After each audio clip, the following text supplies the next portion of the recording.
ኢየሱስ ወደ አምላክ አሜን ሃሌሉያ እግዚአብሔር አምላክ ዝተመስገነ ይሁን አሜን ኩሉ አምልኮ ንሱ ይውሰዶ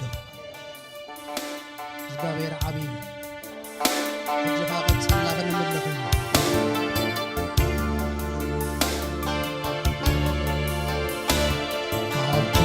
زحاسون لعلين لعلين لعليها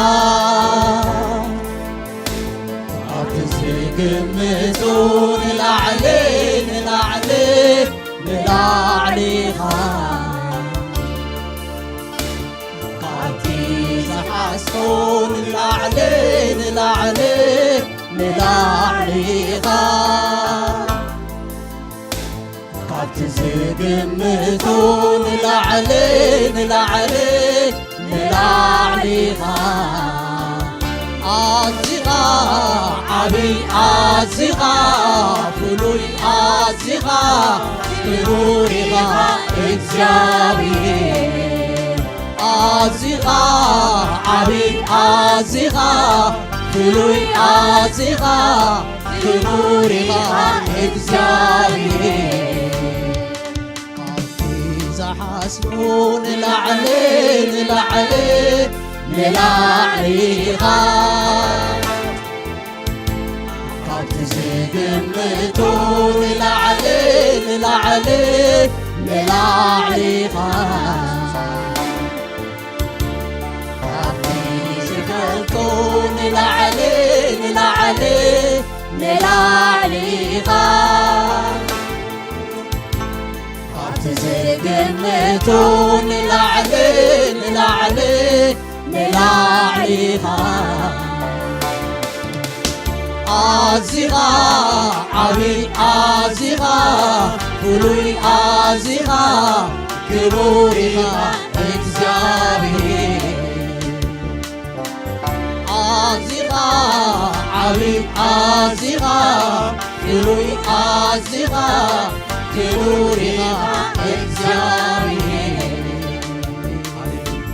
بزي أمروي أيجي بتحكم بحساباتي أيجي بتحكم بلوعتي انت عاصم تنكو وقعت بلا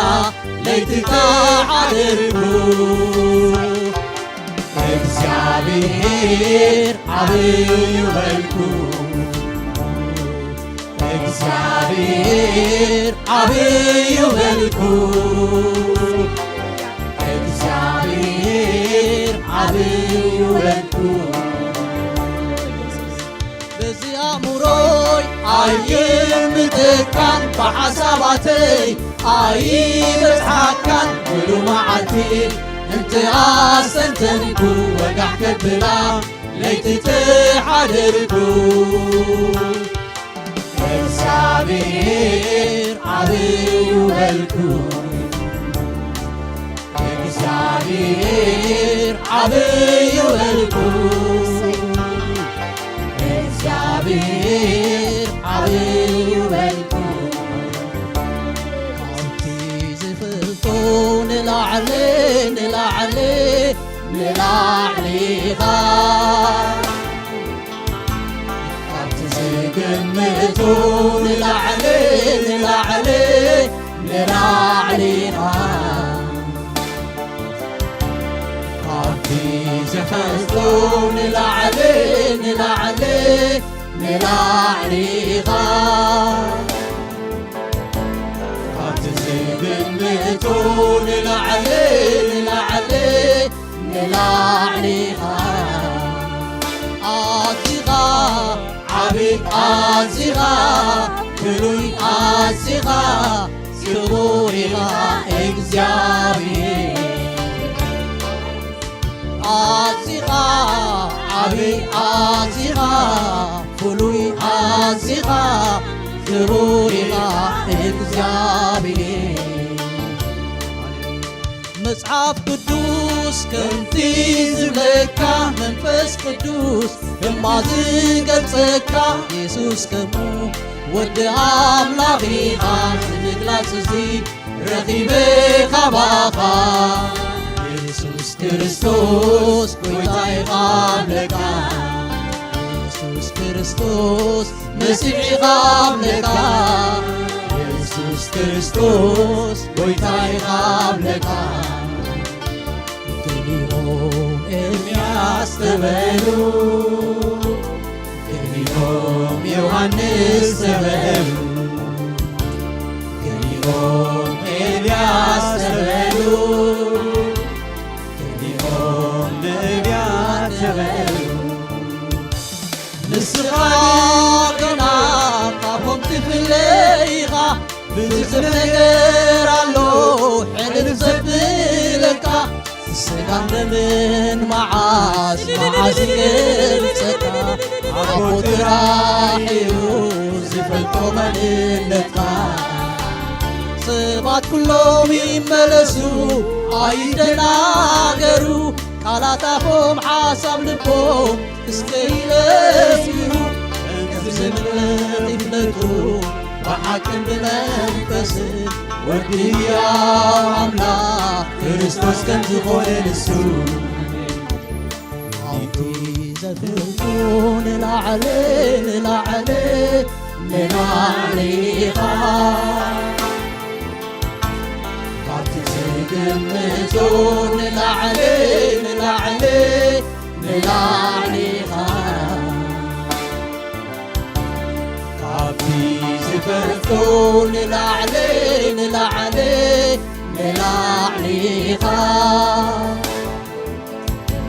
ካብቲ ዝግምቶ ንላዕለ ንላዕለ ንላዕለ ኢኻ ኣዚኻ ዓብይ ኣዚኻ ፍሉይ ኣዚኻ ክቡር ኢኻ እግዚአብሔር ኣዚኻ ዓብይ ኣዚኻ ፍሉይ ኣዚኻ ክቡር ኢኻ እግዚአብሔር መጽሓፍ ቅዱስ ከምቲ ዝብለካ መንፈስ ቅዱስ ድማ ዝገልጸካ ኢየሱስ ደሙ ወዲ ኣምላኽ ኢኻ ዝምግላጽ እዙ ረኺበ ካባኻ ኢየሱስ ክርስቶስ መሲሕ ኻብለካ ኢየሱስ ክርስቶስ መሲሕ ኻብለካ ኢየሱስ ክርስቶስ ጎይታ ኻብለካ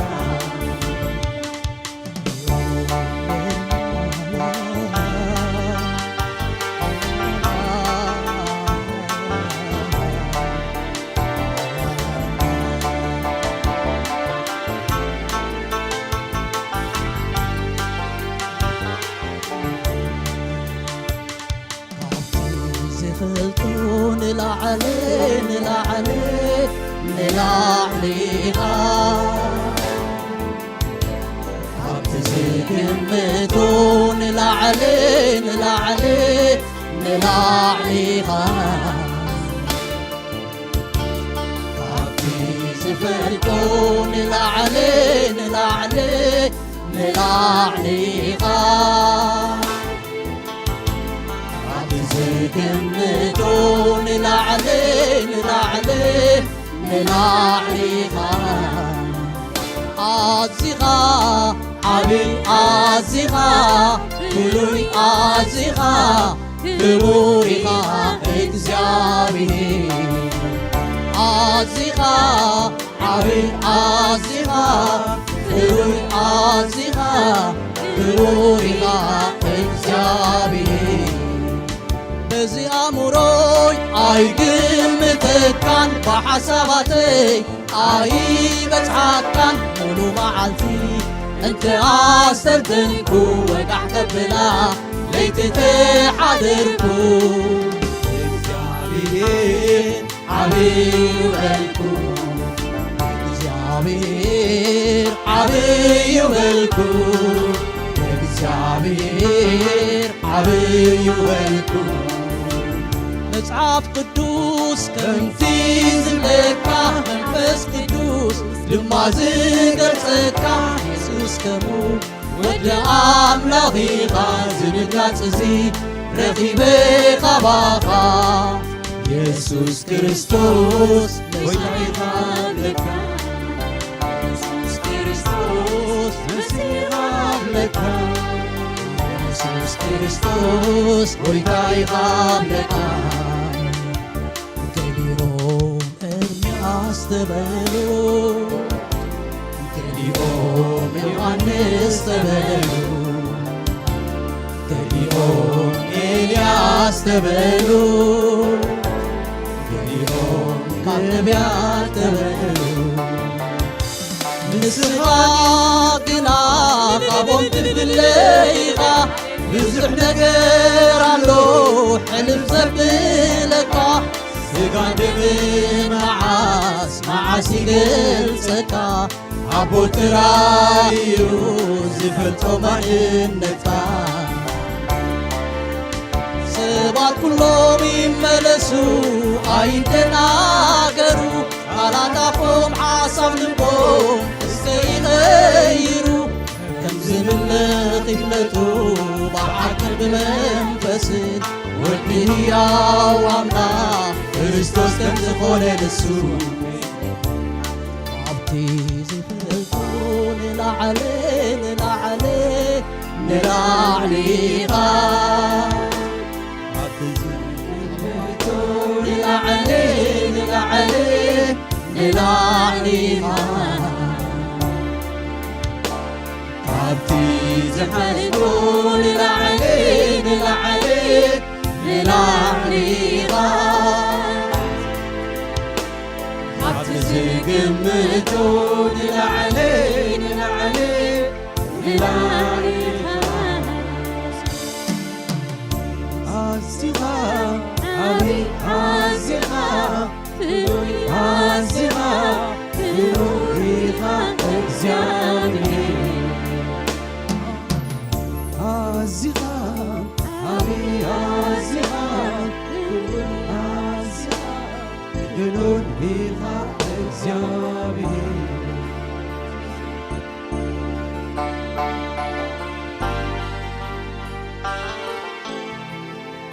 እግዚአብሔር አምላክ ይመስገን ነዚ ዓብይ አምላክ